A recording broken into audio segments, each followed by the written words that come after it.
Good evening all of you. आज मैं class 12th का अभिव्यक्ति माध्यम का 6th चैप्टर समझाने जा रही हूँ। विभिन्न माध्यमों की विशेषताएं। तो समाचारों के विभिन्न माध्यमों की विशेषताएं में बताया है कि विभिन्न जनसंचार माध्यमों के लिए लेखन के अलग अलग तरीके हैं, यानी कि संचार माध्यमों को अपनी बात पहुंचाने के लिए लिखने के अलग अलग तरीके हैं। अखबार और पत्र पत्रिकाओं में लिखने की अलग शैली है। अखबार और पत्र पत्रिकाओं में जो लोग लिखते हैं उनको अलग भाषा में लिखना पड़ता है, जबकि रेडियो और टेलीविज़न के लिए लिखना एक अलग कला है और रेडियो टेलीविज़न के लिए लिखना भी एक कला ही है। चूँकि माध्यम अलग अलग है इसलिए उनकी ज़रूरतें भी अलग अलग है। चूँकि लिखने का तरीका अलग अलग है, समाचार पहुँचाने के तरीके अलग अलग हैं, इसलिए उनकी ज़रूरतें भी अलग अलग हैं। विभिन्न माध्यमों के लिए लेखन के अलग अलग तरीकों को समझना बहुत ज़रूरी है। इन माध्यमों के लेखन के लिए बोलने लिखने के अतिरिक्त पाठकों, श्रोताओं और दर्शकों की ज़रूरत को भी ध्यान में रखा जाता है। अब वो बता रहे हैं कि उम्मीद है कि आप नियमित रूप से अखबार पढ़ते होंगे। वो लेखक बता रहे हैं कि आप अखबार पढ़ते होंगे और इसके अलावा मनोरंजन या समाचार जानने के लिए टीवी भी देखते होंगे, रेडियो भी सुनते होंगे और कभी कभार इंटरनेट पर भी समाचार पढ़ते, सुनते और देखते होंगे। आपने कभी गौर किया कि इस जनसंचार के सभी प्रमुख माध्यमों में समाचारों के लेखन और प्रस्तुति में क्या अंतर है? यानी कि जनसंचार के जितने भी माध्यम हैं उसमें समाचारों के लिखने और उसके प्रस्तुत करने में क्या अंतर है? कभी ध्यान से शाम या रात को टीवी और रेडियो पर सिर्फ समाचार सुनिए और मौका मिले तो इंटरनेट पर जाकर उन्हीं समाचारों को फिर से पढ़िए। अगले दिन सुबह अखबार ध्यान से पढ़िए। अब बताइए कि इन सभी माध्यमों में पढ़ने, सुनने या देखे गए समाचारों की लेखन शैली, भाषा और प्रस्तुति आपको क्या क्या फ़र्क नज़र आया? उनमें कोई विशेष अंतर है भी या नहीं?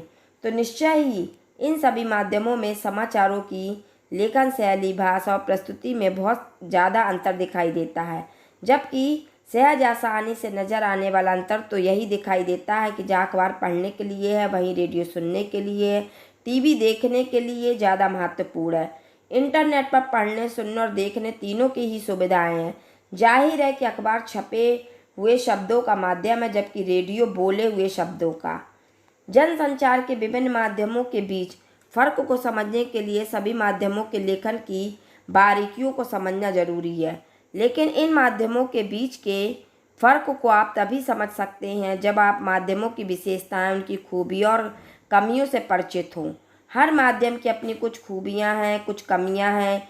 खबर लिखने के समय हमें उनका पूरा ध्यान रखना पड़ता है और इन माध्यमों की ज़रूरत को समझना भी पड़ता है।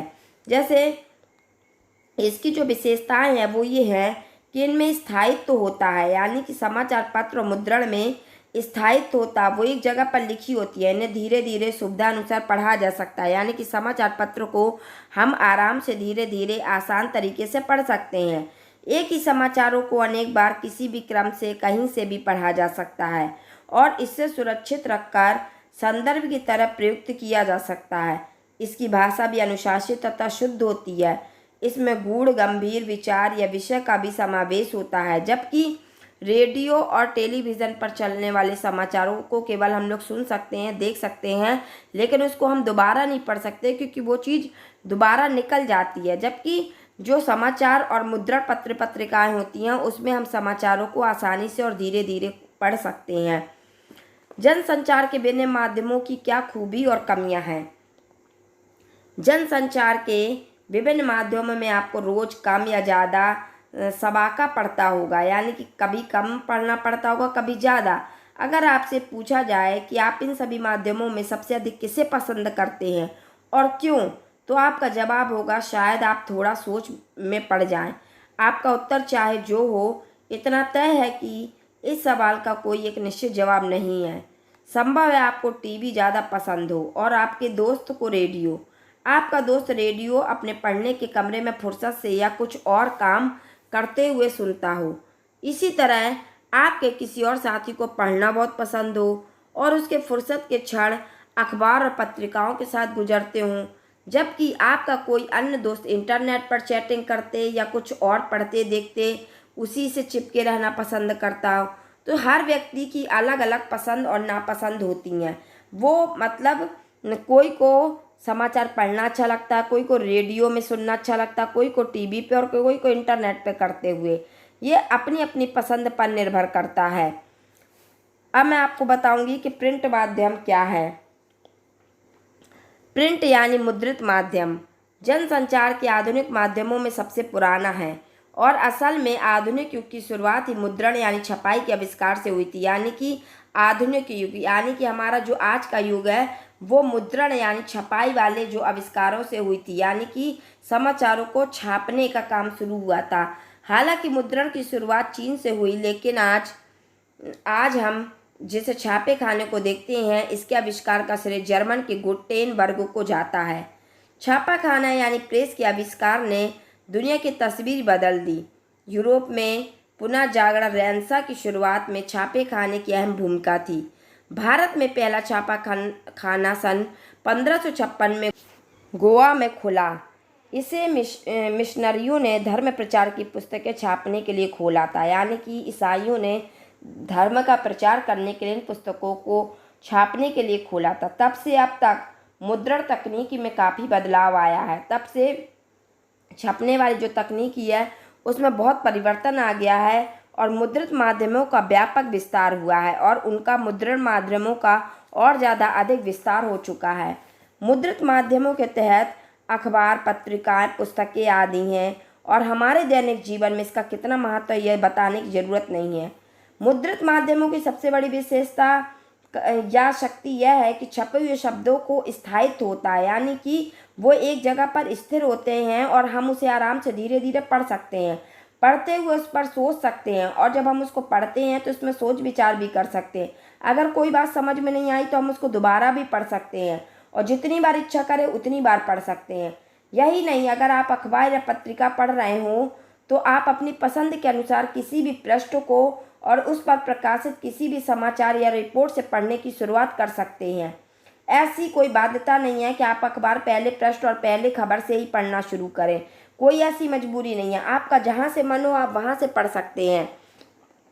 साथ ही मुद्रित माध्यमों के स्थायित्व का एक लाभ ये भी होता है कि आप उन्हें लंबे समय तक सुरक्षित भी रख सकते हैं और उसे संदर्भ की तरह इस्तेमाल भी कर सकते हैं। आप जब चाहो उसकी कटिंग को, पेपर की कटिंग को या पत्रिका की पेज को संभाल कर रख सकते हैं, जबकि रेडियो, इंटरनेट और टीवी में ये सुविधा नहीं होती। अगर एक बार जो चीज़ निकल जाती है वो आप दोबारा उसको ना सुन सकते हैं ना देख सकते हैं।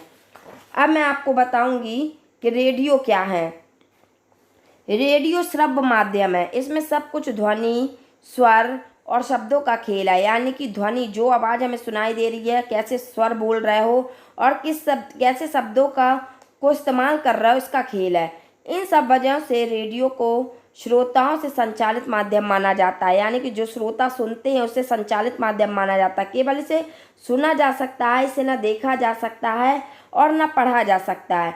रेडियो पत्रकारों को अपने श्रोताओं का पूरा ध्यान रखना चाहिए। जो रेडियो पत्रकार होते हैं उन्हें ये ध्यान रखना चाहिए कि हमारे श्रोता सुन रहे हैं और हमें जो भाषा यूज़ करनी है वो एकदम सरल और स्पष्ट हो। इसकी वजह यह है कि अखबार के पाठकों को यह सुविधा उपलब्ध नहीं रहती। यानी कि अखबार के जो पाठक होते हैं, पढ़ने वाले जो लोग होते हैं, उन्हें ये सुविधा नहीं दी जाती कि वे अपनी पसंद और इच्छा से कभी भी और कहीं से भी पढ़ सकते हैं। वो लोग जो पढ़ने वाले पाठक होते हैं वो अपनी इच्छा से, अपनी पसंद से कहीं से भी और कभी भी पढ़ सकते हैं। अगर किसी समाचार, लेख या फीचर को पढ़ते हुए कोई बात समझ में नहीं आती है तो पाठक उसे फिर से पढ़ सकता है और यह शब्दकोश में उसका अर्थ देख सकता है या किसी से पूछ सकता है। लेकिन रेडियो के श्रोता को यह सुविधा उपलब्ध नहीं होती। लेकिन रेडियो में जो समाचार निकल जाते हैं, ऐसी श्रोता को ये सुविधा उपलब्ध नहीं होती। ना वो दोबारा पूछ सकता है, ना वो शब्दकोश में उस शब्द को ढूंढ सकता है, वो केवल सुन सकता है।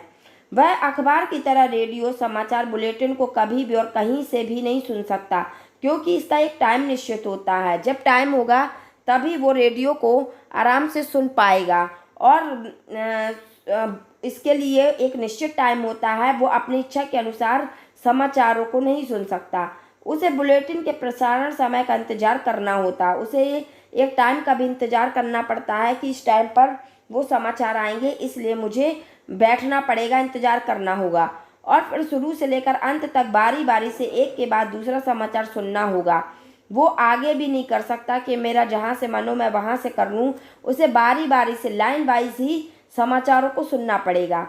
इस बीच वह इधर उधर नहीं आ जा सकता और ना ही उसके पास किसी गूढ़ शब्द या वाक्यांश के आने पर शब्दकोश का सहारा लेने का समय होता है। ना तो वो इधर उधर घूम सकता है, ना वो किसी शब्दकोश का सहारा ले सकता है कि अगर मुझे कोई चीज़ समझ में नहीं आई तो मैं शब्दकोश यानी कि डिक्शनरी में देख लूँ। अगर वह शब्दकोश के में अर्थ ढूंढने लगेगा तो बुलेटिन आगे निकल जाएगा, यानी कि समाचार आगे निकल जाएगा।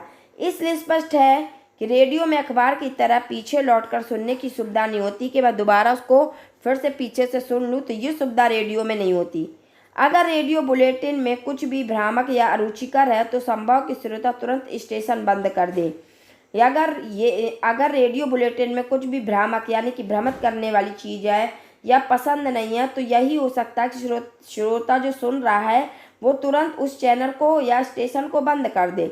दरअसल रेडियो मूलतः एक रेखीय माध्यम है और रेडियो समाचार बुलेटिन का स्वरूप, ढांचा और शैली इस आधार पर ही तय होती है कि रेडियो की तरह टेलीविज़न भी एक रेखीय माध्यम है, यानी कि रेडियो की तरह टेलीविज़न भी एक रेखीय माध्यम है, लेकिन वहाँ शब्दों और ध्वनियों की तुलना में दृश्यों तस्वीरों का महत्व सर्वाधिक होता है। वहाँ पर देखने का, दृश्यों का, तस्वीरों का जो महत्व होता है वो बहुत ज़्यादा होता है, क्योंकि उसको हम उन तस्वीरों को, उन दृश्यों को जब देखते हैं तो वो चीज़ हमें जल्दी समझ में आ जाती है। टीवी में शब्द दृश्यों के अनुसार और उनके सहयोग के रूप में चलते हैं, यानी कि जिस प्रकार से दृश्य चलते हैं उसी के अनुरूप ही वो सहयोग करते जाते हैं। लेकिन रेडियो में शब्द और आवाज़ ही सब कुछ है। लेकिन रेडियो में जो शब्द बोले जाते हैं और जो आवाज़ है वही सब कुछ है, जबकि टेलीविज़न में हम दृश्य और आवाज़ दोनों को सुन और देख सकते हैं।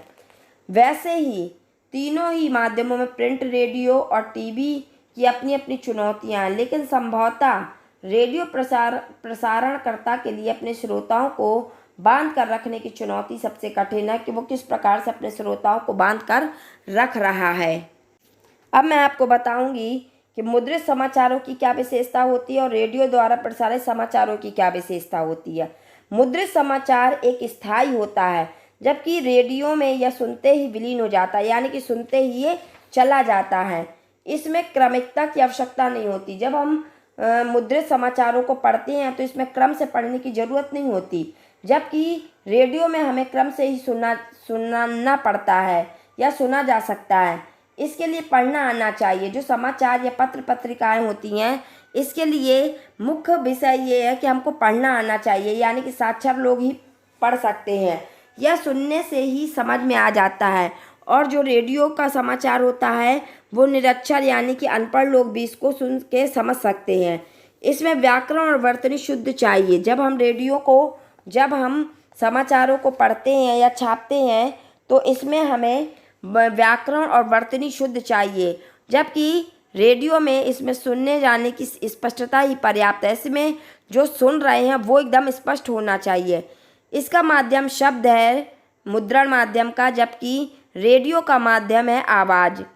रेडियो द्वारा प्रसारित समाचारों के 3 प्रमुख भाग निम्नलिखित हैं: इंट्रो, बॉडी और समापन।